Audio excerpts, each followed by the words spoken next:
तो नमस्कार देवी और सज्जनों, स्वागत है आप सबका एक और नए वीडियो में। और इस वीडियो में हम आपके लिए लेकर आ चुके हैं ट्रिग्नोमेट्री का पार्ट 1।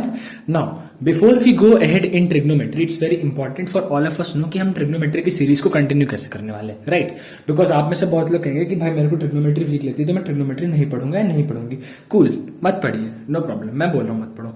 बट जब वही सेम ट्रिग्नोमेट्री अगर डिटर्मिनेंट में उठ के आ जाएगा, या फिर वही सेम ट्रिग्नोमेट्री जब डिफरेंशिएशन में उठ के आ जाएगा, या फिर वही सेम ट्रिग्नोमेट्री, सॉरी टेबल हिल गया, अगर वही सेम ट्रिग्नोमेट्री फंक्शन एफ में आ जाएगा, जीएक्स में आ जाएगा ना, बैठे रह जाओगे, लिटरली बैठे रह जाओगे। कहोगे सर कंपोजिट पढ़ा दिया, वन वन पढ़ा दिया, ऑड इवन फंक्शन पढ़ा दिया, सब तो पढ़ा दिया, हम तो ट्रिग्नोमेट्री पढ़ के ही नहीं गए थे, फंक्शन में ट्रिग्नोमेट्री घुस के आगे मैं बैठा रह गया या बैठा रह गई। फिर तो इसीलिए it's very important to learn trigonometry. This is the first answer. Second answer, how are we going to continue with trigonometry. तो देखो, आज जो वीडियो डालेंगे, this is going to be your trigonometry for class 10 completely एक short में। आपके class 10 की जितनी भी ट्रिग्नोमेट्री थी इंक्लूडिंग हाइट एंड डिस्टेंस, उसको यहाँ पे खत्म करा देंगे। ट्रिग्नोमेट्री आइडेंटिटीज नहीं पढ़ाएंगे, मतलब आइडेंटिटीज बता देंगे, उनको हर आइडेंटिटी को प्रूव करने की कोई जरूरत नहीं, बिकॉज इट्स इंपॉर्टेंट कि इस एज में आपको आइडेंटिटीज पता हो और उनको लगाना आता हो, ठीक। उसके बाद नेक्स्ट वीडियो में हम क्लास 11 की पूरी ट्रिग्नोमेट्री जो भी हमारी फॉर्मूला शीट थी, ठीक है, उस पर क्वेश्चंस करेंगे। उसके बाद हम इनवर्स ट्रिग्नोमेट्रिक फंक्शन पे जाएंगे। उसके बाद हम प्रिंसिपल एंड वो नाम नहीं याद आ रहा मेरे को, एक मिनट देना, मैं नाम याद करके बता रहा। हाँ, आ गया, वही principal and general solution of trigonometry जो होता है वो करेंगे। उसके बाद हम करेंगे sine rule and cosine rule, because that is also very important. Sine rule and cosine rule इसलिए भी क्योंकि वो ट्रिग्नोमेट्री का ही पार्ट है और वो साथ ही साथ ज्योमेट्री का भी पार्ट है, राइट? तो 6 to 7 वीडियोस की हमारी ये सीरीज होने वाली है। मे बी वर्स्ट के सिनेरियो में 8 to 9, बट 7 to 8 में हम इसे वाइंड अप करना चाहेंगे। Once we are done with trigonometry, we will post videos of logarithm and modulus. Once we are done with trigonometry, logarithm, modulus, next we are going to release probability. Probability करने के बाद अपना higher maths हो जाएगा खत्म, and we will directly jump to number system. अब आप कहोगे कि सर क्या हायर मैथ्स में मैट्रिसेस एंड डिटर्मिनेंट्स नहीं कराओगे? देखो, कराऊंगा। मैट्रिसेस एंड डिटर्मिनेंट्स का भी प्रॉमिस किया, तो मैट्रिसेस एंड डिटर्मिनेंट्स भी कराऊंगा। बट द थिंग बिंग कि कुछ चीज़ें उससे ज़्यादा ज़रूरी होती हैं, उसको पहले टाइम देंगे, और कुछ चीज़ें उससे कम ज़रूरी होती हैं, उसको कम टाइम देंगे, राइट? चलो, फोकस आता हुआ स्क्रीन पे, वीडियो पे। अब हम स्टार्ट करते हैं ट्रिग्नोमेट्री। यार देखो, ट्रिग्नोमेट्री कहानी स्टार्ट करने से पहले ना इतना याद रखना कि trigonometry always works on right angle triangle, ठीक है? दिस राइट एंगल ट्राइंगल जहाँ पे 90 डिग्री का होता है। ओ, मैंने घड़ी नहीं पहनी, एक मिनट घड़ी पहनने तो फ्लेक्स करूंगा घड़ी पहन के। हाँ जी, तो घड़ी पहन ली। घड़ी पहनने का ऐसा कोई रीजन नहीं, फ्लेक्स करना, मुझे बस खाली हाथ अच्छा नहीं लगता, तो मैं लेफ्ट हैंड में घड़ी पहनता हूँ, राइट हैंड में अभी तो कुछ नहीं, वरना एक कड़ा या धागा में ऑब्वियसली हमेशा बांधा रहता हूँ, रुद्राक्ष जो कहते हैं, बट अभी नहीं है, कोई बात नहीं। तो फालतू की बात से हट के coming to the topic, heading नहीं लिखी थी, ट्रिग्नोमेट्री। तो we always deal with trigonometry in terms of right angle triangle only. अगर राइट एंगल ट्राइंगल नहीं है तो हम ट्रिग्नोमेट्री की बातें नहीं कर सकते। Trigonometry works on right angle triangle. How does it works? मान लो एक एंगल 90, एक एंगल आपका हो गया थीटा। आप कहोगे थीटा क्या है? Theta is some arbitrary angle. देखो, इतना तो हमें पता है बेसिक्स ऑफ ट्राइंगल्स में कि sum of all angle is 180 degree, right? तो अगर एक एंगल 90 डिग्री हो गया तो this theta can be anything from 1 degree to 89 degree. 90 degree नहीं हो सकता, क्योंकि अगर दो एंगल 90 डिग्री के हो गए तो that's going to be a straight line, right? तीसरी होगी नहीं। तो theta is going to be any angle from 1 degree to 89 degree, and this angle is going to be your 90 minus theta, right?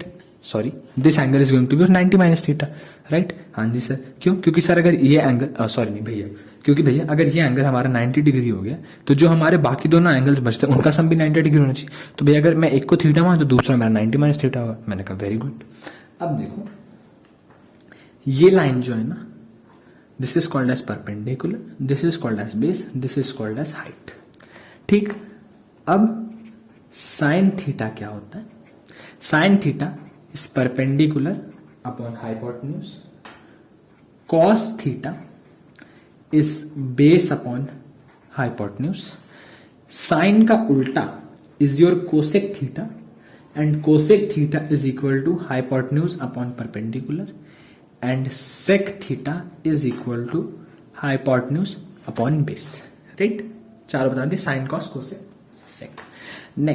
Next is your tan theta, and tan theta is your sin theta by cos theta, that is equal to perpendicular by base, and your cot theta that is equal to your cos theta upon sin theta, and that is equal to base upon perpendicular, right.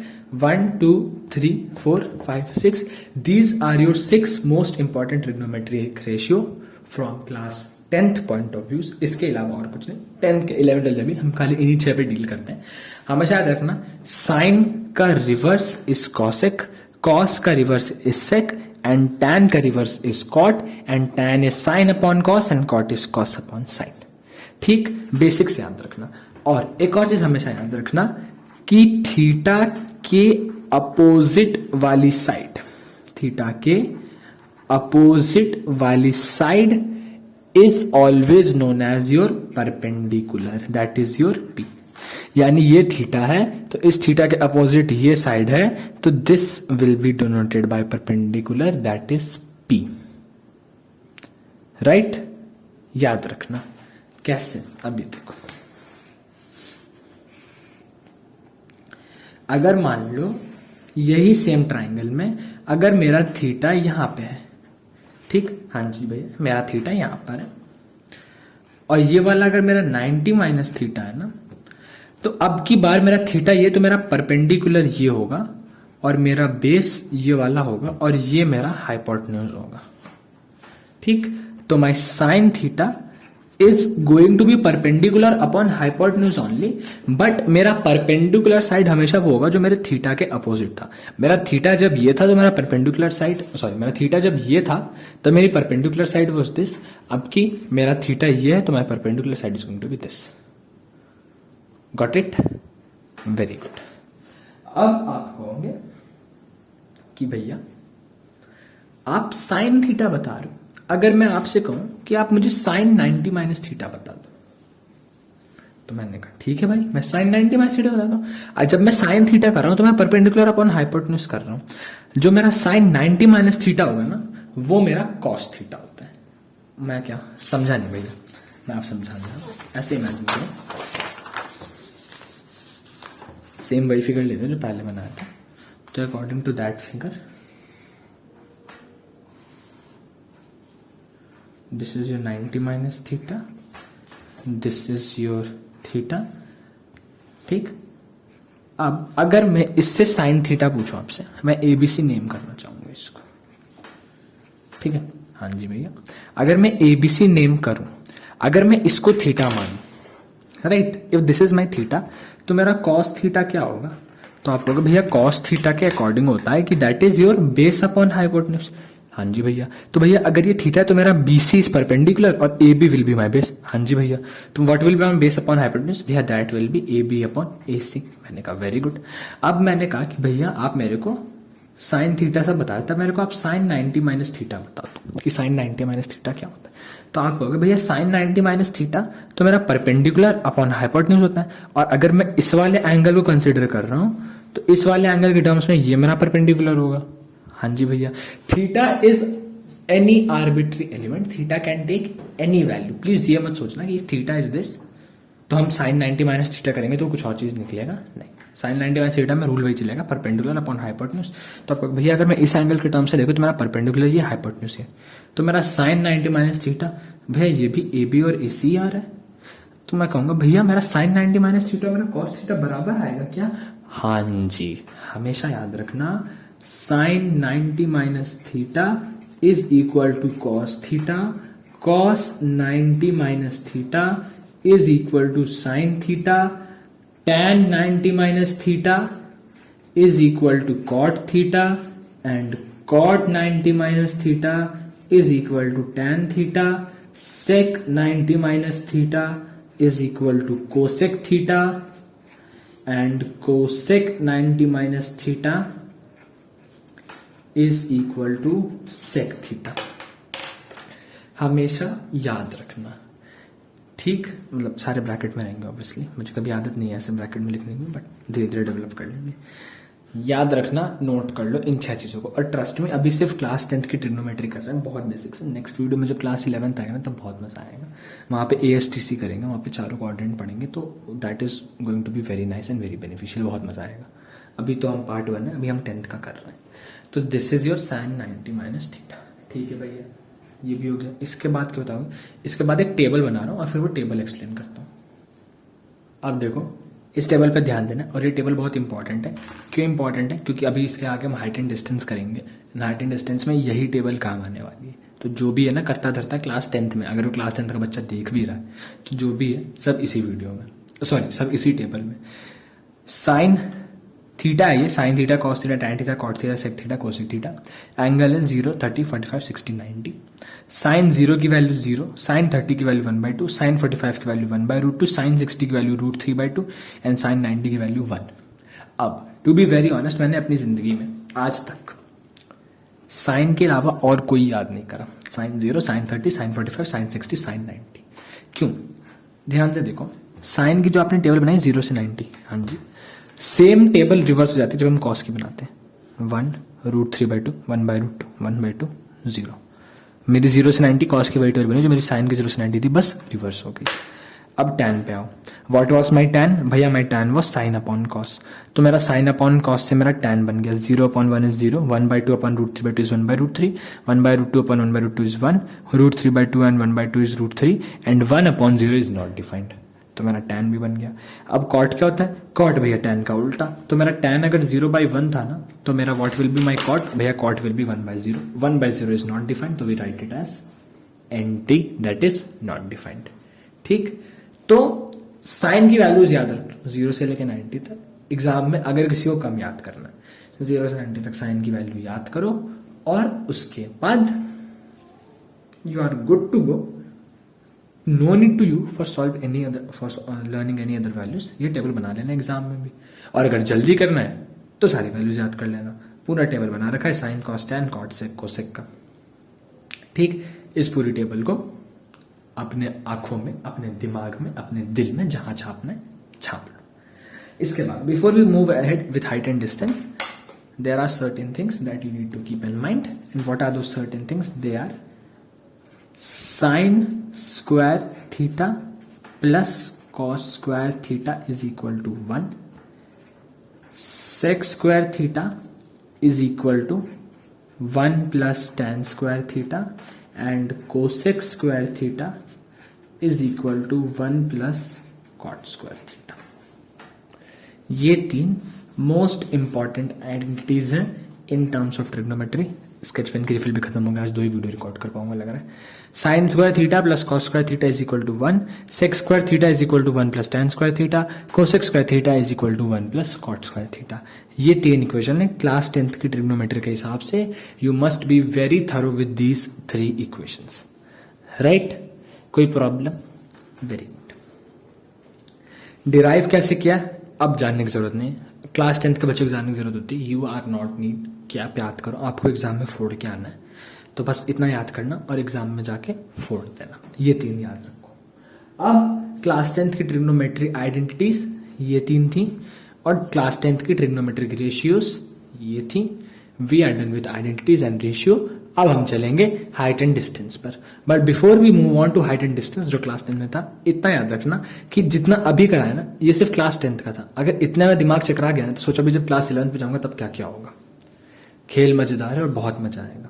और class 12th में inverse trigonometric functions है, तो आप उस हिसाब से देख लो। अभी सिर्फ क्लास 10th का कराया, तो मैं डरा नहीं रहा हूं, but I am warning why we say that trigonometry is important, right? चलो let's move on to height and distance. Also, before moving ahead to height and distance, the other day some students were talking about कि एक formula book दे दो. Telegram group पे सब लोग कह रहे थे कि भैया एक फार्मूला बुक दे देना. तो फार्मूला बुक पे we will definitely work on. ठीक है, नोट्स में पेजेस ज़्यादा हो जाते हैं, फार्मूला बुक हम बना देंगे, कोई टेंशन की बात नहीं है. मेरे पास भी है फार्मूला बुक, तो हम उससे फार्मूला बुक बना के आपको प्रोवाइड करा देंगे. बट फार्मूला बुक में ट्रिग्नोमेट्रिक आइडेंटिटीज में यही 3 लिखे रहेंगे, और इन तीनों को इम्प्लीमेंट कैसे करना है ये आपको आना चाहिए. जैसे कि कुछ क्वेश्चंस मेरे को एनसीईआरटी में याद है जो बहुत फेमस थे. जैसे कि एक तो मेरे बोर्ड में भी आया था, sine theta plus cosec theta का whole square plus cos theta plus sec theta का whole square is equal to 7 plus tan square theta plus कुछ था 7 plus tan square theta plus शायद कॉस स्क्वायर थीटा था या cot square theta, कुछ ऐसे same question था जो मेरे बोर्ड्स में भी आया था and that is a very important question. तो अब फॉर्मूला बुक में वो क्वेश्चन लिख के उसका सॉल्यूशन नहीं दिया गया होगा। फॉर्मूला बुक में क्या दिया गया होगा, फॉर्मूला बुक में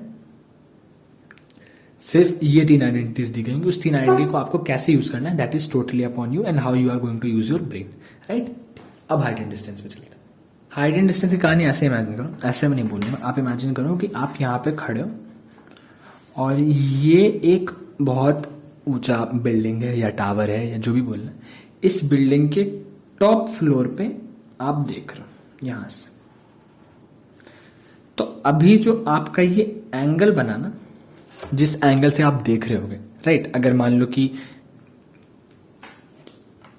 this is going to be my that tower, right, यहाँ देखो this is going to be my tower, हाँ जी sir, this is me watching this, right.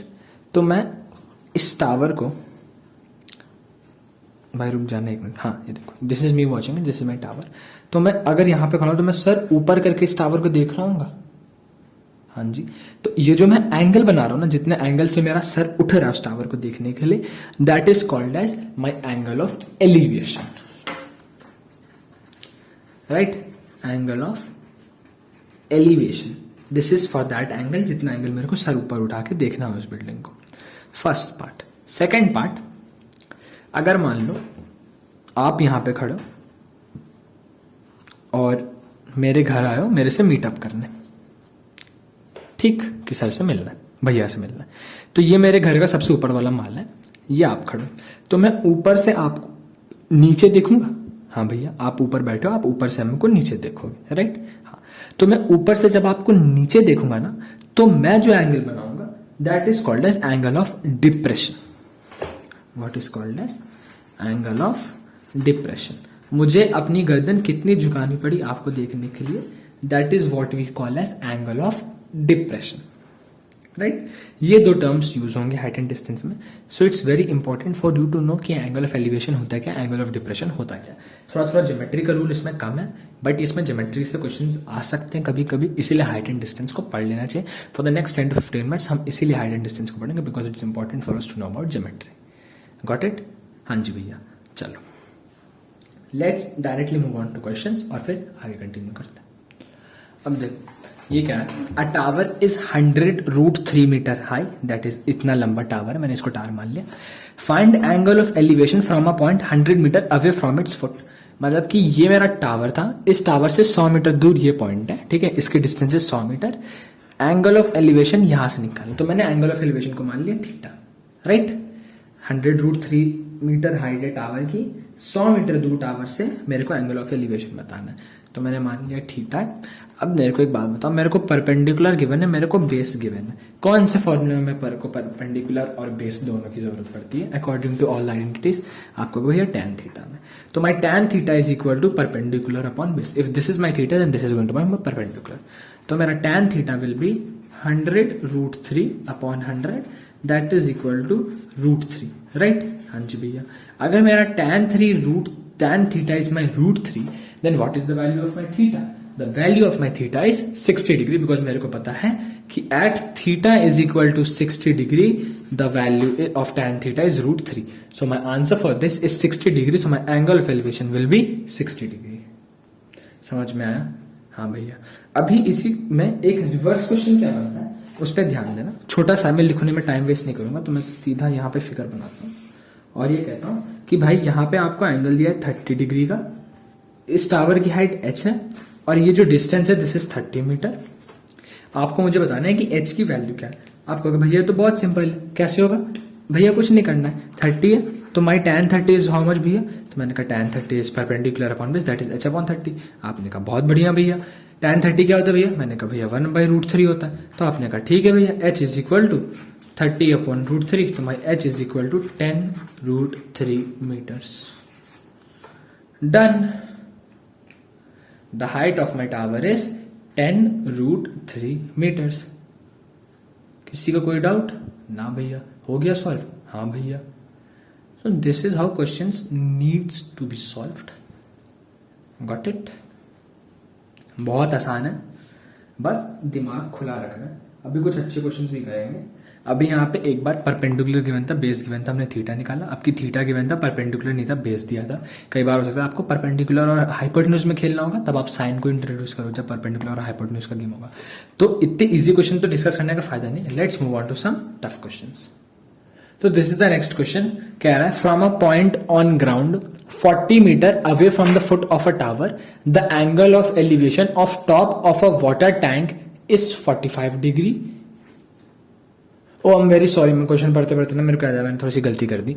Question कह रहा है, ध्यान से सुनना, गलत लिखा था, अब सही कर रहा है। From a point on ground 40 metre away from the foot of a tower the angle of elevation of the top of tower is 30 degree and water tank के टॉप का 45 डिग्री है, विच इज गिवन कि water tank is on the top of tower. मतलब मैं figure बना देता हूं क्योंकि इसमें क्वेश्चन में मेरे से गलती हुई। कह रहा है suppose this is a tower, इस टावर पे angle of elevation is 30 degree, right. This distance is given to as 40। यहां से ए से इस टावर के टॉप पे एंगल इज 30 डिग्री। इस टावर के ऊपर एक वाटर टैंक लगा है जिसको मैं h1 हाइट मान लेता हूं और मैं इसकी हाइट मान लेता हूं h2, राइट। इस टावर के ऊपर एक वाटर टैंक लगा है और उस वाटर टैंक पे मेरा angle of elevation is 45 degree from the same point A. ठीक, अब समझ में आया। पहले क्वेश्चन के अकॉर्डिंग सिर्फ टावर पे 30 डिग्री और पूरी हाइट वाटर टैंक के लिए मेरा 45 डिग्री। अब अगर मैं सिर्फ इस छोटे वाले ट्रायंगल को कंसीडर करूं, just working on a smaller triangle, this implies that h2 upon 40 is equal to tan 30 degrees, right? Perpendicular upon base is equal to tan 30 degree. तो h2 upon 40 is equal to tan 30 degree. What is the value of your h2? इसको आप ऐसे मान लो, h2 is equal to 40 into tan 30. What is tan 30? भैया 1/√3. तो आपने कहा भैया h2 की वैल्यू दैट इज इतने हाइट की वैल्यू इज 40 upon √3, राइट। हाँ जी भैया।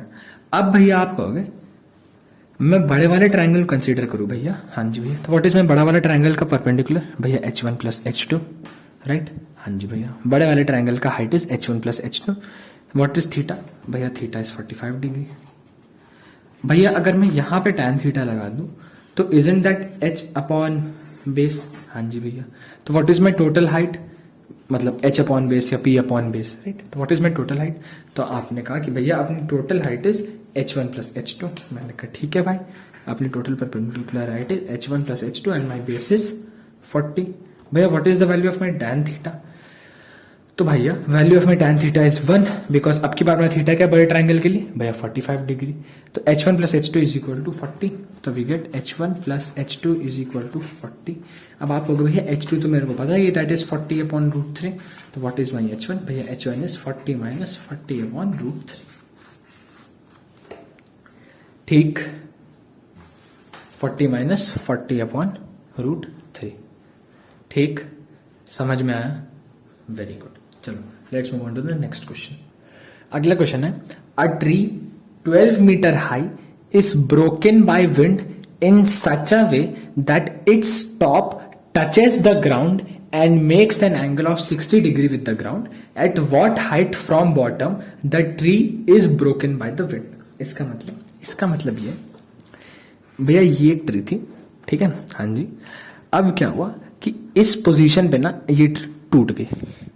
मैंने कहा ठीक है, तो ये ट्री टूट गई तो खड़ा पोर्शन ऑफ द ट्री इतना ही बचा। यहां से टूट के ये ट्री यहां गिरी और यहां से जो ये एंगल है ना, हाँ जी भैया, this angle is your 60 degree. अब यहां से गिर के ये यही पोर्शन है जो गिरा है ना, ये यही पोर्शन है जो 60 डिग्री बना रहा है, राइट। हाँ जी भैया। अब देखो क्वेश्चन क्या है, अ ट्री 12 मीटर हाई, मतलब the whole portion of the tree is 12 metre. ठीक, हाँ जी भैया। अगर मैं इतने पोर्शन को x मान लूं, ठीक, if this tree is x metre, तो जो बचा what is that? That is भैया 12 माइनस एक्स, राइट। क्यों? क्योंकि पूरी ट्री की लेंथ 12 थी, x पोर्शन मैंने मान लिया टूट गया, तो जो बचा वो कितना है भैया 12 माइनस एक्स। तो मैंने कहा ठीक है भैया, ये जो मेरा है this is my x only. क्यों? क्योंकि यही वाला पोर्शन टूट के यहां आ गया, राइट। हाँ जी भैया। तो जो मेरा बचा वो क्या है भैया, मेरा 12 माइनस एक्स है। 12 माइनस एक्स है, मैंने कहा हाँ। अब देखो अगर मैं इसको थीटा मान, इस बार मेरा परपेंडिकुलर और हाइपोटेन्यूज का गेम है, 12 माइनस एक्स एंड एक्स। तो what is the value of my sine 60? My sine 60 is perpendicular upon hypotenuse. What is my sine 60? 0, 1/2, 1/√2, √3/2।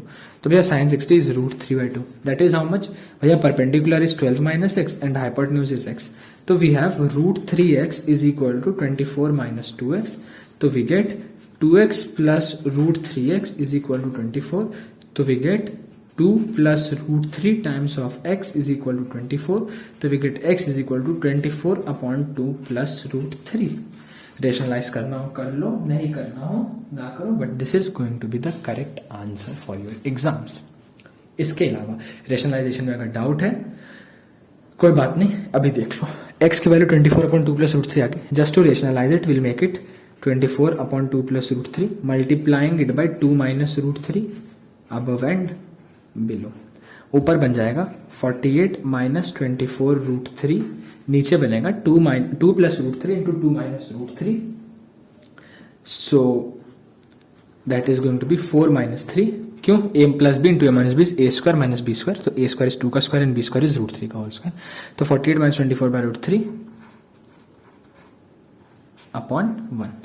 This is the value of x, 48 minus 24 √3। Don't worry, पहली बात इन exams like IP mat आपको √3 की value ऐसे ही पता होनी चाहिए 1.732 होती है, और नहीं पता तो in exams like IPMAT calculator will be provided, और अगर नहीं प्रोवाइड होगा तो वो खुद कह देगा कि √3 की वैल्यू 1.732 लेनी है, तो आपको कैलकुलेट करके पुट करके आंसर देना होगा अगर डेसिमल में आंसर देना है, वरना वो ऐसे आंसर को छोड़ देगा। ठीक, इसके अलावा दिस इज अ क्वेश्चन जो ब्रोकन ट्री का इंपॉर्टेंट है। एक क्वेश्चन बहुत इंपॉर्टेंट रहता है इसमें, अ मैन इज वॉकिंग, तो अब वॉकिंग वाला करते हैं। अब देखो ये क्वेश्चन आपको दिया गया, इट इज कह रहा है it is found out that at a point the angle of elevation alpha the tangent is equal to 5/12 on walking 192 metre towards the tower the tangent beta and the angle of elevation gives 3/4। मतलब कि जब beta को angle of elevation माना गया तब उसका tangent हमें 3/4 दे रहा है। You need to find the height of the tower. अब एक चीज और बताना भूल गया, फिगर एग्जाम में बन के नहीं आएगा, फिगर आपको खुद बनाना पड़ेगा, यहां भले ही मैं बना के दे रहा हूं। You need to find the height of tower. अब देखो मैंने ये कैसे माना कि अल्फा इधर होगा और बीटा इधर होगा। Question it is found that at a point the angle of elevation alpha the tangent is equal to 5/12 on walking 192 metre towards the tower, यानी कि 192 metre towards, if this my tower तो towards the tower मतलब इस side जा रहा हूं, इस side जा रहा हूं, तो इस पॉइंट पे मेरा बीटा आएगा 192 मीटर। यहां पे मैं पहले था, यहां से 192 मीटर में टुवर्ड्स टावर आया, तो अब मैं आया हूं बीटा पे, राइट। तो it is found out that a point the angle of elevation the tangent is equal to 5/12 on walking 192 meter towards the tower the tangent beta of the angle of elevation is 3/4 find the height of tower। ठीक, what is my tan alpha? आपको tan alpha is h upon 192 plus x। पूरी equation को जो solve करके आएगा, right. हाँ जी भैया, तो what is my tangent भैया 5/12। अच्छा भैया tan beta, what is my tan beta भैया, tan beta is directly h upon x। अच्छा भैया, हाँ जी भैया, what is my tan beta भैया 3/4। इसका मतलब होता है 4h is equal to 3x। हाँ जी भैया, तो इसका मतलब h की वैल्यू क्या हो गई भैया 3x/4। इक्वेशन 1 में h की जगह पुट कर दो, 3x/4 times 192 plus x is equals to 5/12, 4 से 4 घटा 3, this is 9x is equal to 192 plus x into 5, right. 192 into 5 कितना होता है भैया 960। भैया आपको सब आता है क्या? हाँ भाई भैया को सब आता है। 192 इंटू 10 कर दो, 1920 होता है, उसका हाफ करोगे ना, दैट विल बी 960। तो we get 9x is equal to 960 plus 5x, right. हाँ जी भैया, 5x को इधर लो, माइनस होके बनेगा 4x is equal to 960। x की वैल्यू क्या हो गई 960 divide by 4, that is 4 2 8 16 4 240। x की वैल्यू is 240। What is my h? h is 3 times x/4, तो my h is 240 into 3/4, that is 460 63 180। Got it? हाँ जी भैया, तो माई h की वैल्यू इज 180 डिग्री। Got it? हाँ जी भैया। सो एक बार फिर से समझ लो. It is found that at a point the angle of elevation alpha the tangent is 5/12. मतलब इस एंगल ऑफ एलिवेशन अल्फा से tangent is 5/12 on walking 192 metre towards the tower. Towards the tower का मतलब है कि हम इस साइड आ रहे हैं. 192 मीटर रन पे सपोज हम यहाँ पर हैं, यहाँ से the angle of elevation is beta और इसका tangent is 3/4. Find the height of tower. तो मैंने पहले tan अल्फा कंसीडर करा, total height upon total distance. तो h अपॉन 192 प्लस एक्स, इसको मैंने x माना, मतलब इस पॉइंट से टावर के फुट का डिस्टेंस, और दिस इज 192. तो h upon 192 plus x is equal to tan alpha और h upon x is equal to tan beta. तो मैंने h अपॉन 192 प्लस एक्स और h अपॉन एक्स को साइमल्टेनियसली सॉल्व किया, tan अल्फा और tan beta. h की value मैंने x की टर्म्स में निकाली, फिर मैंने उसको फर्स्ट इक्वेशन में पुट करा और फिर मैंने x की वैल्यू निकालने के बाद h की वैल्यू निकाली. ठीक. All right, so that's all that we had for you in the first video of trigonometry. इसके आगे का portion we are going to cover in the future parts, that is part 2 and part 3 and part 4, part 5, part 6, part 7, जिसमें हम class 11th की trigonometry introduce करने वाले हैं. Class 10th की ट्रिग्नोमेट्री में अभी इतना है, इवन तो इससे बहुत ज्यादा है. मूविंग एयर वाला, शिप वाला question are very very important, but उनको अभी नहीं करेंगे. We will be doing them जब हम इसकी क्वेश्चन सीरीज लेकर आएंगे ट्रिग्नोमेट्री की, तब हम सिर्फ इन क्वेश्चन को ही करेंगे. ऑल राइट, चलो that's all that we had for you. तब तक पढ़ाई करते रहिए, गाना सुनिए, एंजॉय करिए. Bye bye, take care. बहकी सभी जुबां है, हम हैं हजारों में, अब की कमी जरा है, हर चीज खास है. अब है जो है वो समा है, तुम रह सकी तो रबा है. अब है जो है वो समा है, तुम रह सके ऐसी जीत. अब चाहे जिंदगी ऐसी जीत, अब चाहे जिंदगी है.